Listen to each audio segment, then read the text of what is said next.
It's 3:45 and this is the first time I've eaten. I've just had coffee and cream this morning.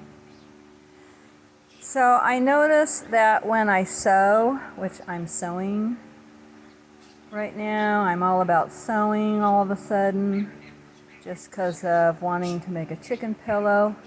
But okay, so now I'm sewing a lot and I don't even think about food. So this is probably a good thing. I think I lost a pound, but I'm not sure. But anyway, I'm so busy and so engrossed in what I'm doing that I don't even eat. Also, I made grilled burgers, and this is some butter on my burgers and some of that no sugar barbecue sauce.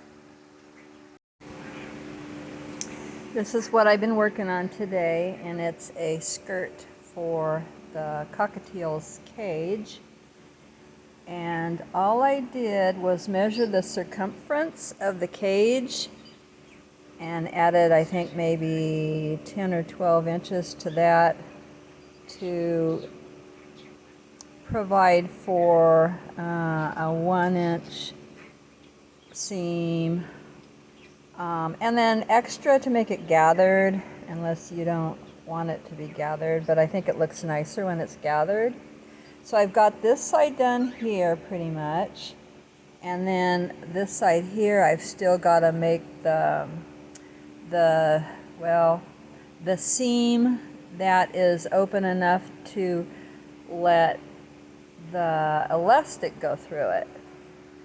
And what you can do is to help guide you through this, I guess it's called a casing.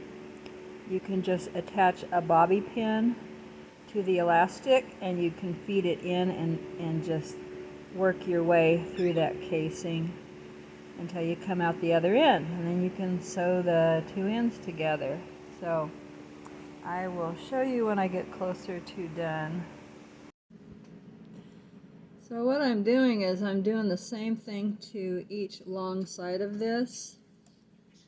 Basically, I pressed under 1/4 of an inch all along the long sides, and then I press that over to about an inch or almost an inch, and then I will just run my stitching along here, and that leaves an open casing here to run the elastic through. So that's what I'm doing here.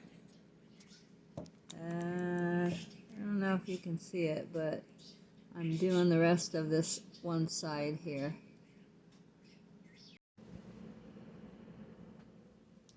This is just one side, so I'm going to turn it over and do exactly the same thing to this side. And then it's just going to be elastic. It'll be gathered like this, and then it'll stretch around the cage to keep the seeds in. And then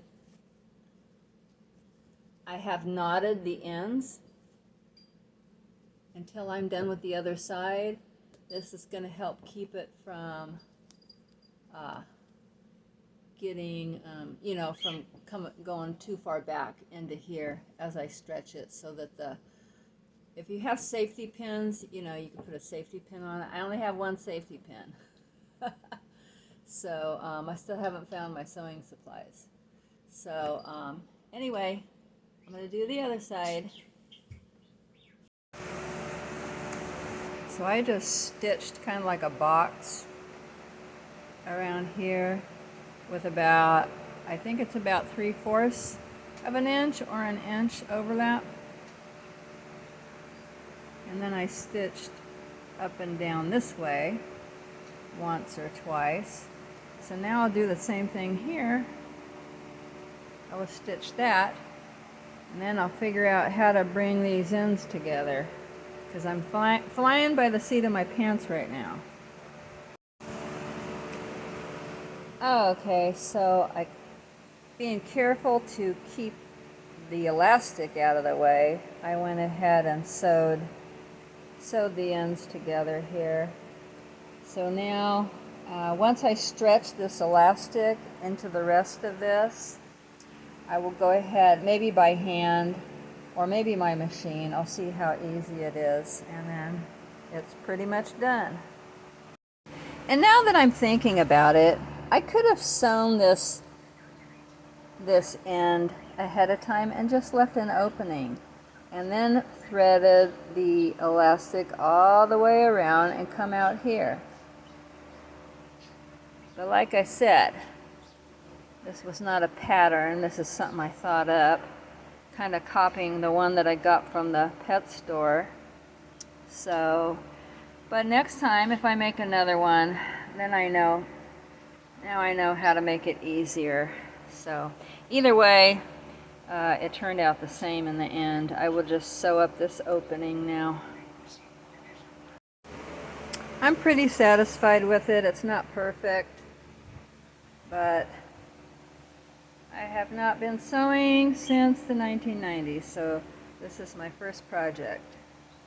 It seems to fit really good.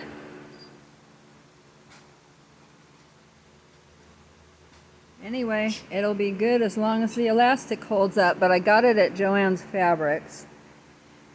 It should last. So yeah, I like it. And look, everybody, it comes with a matching bird.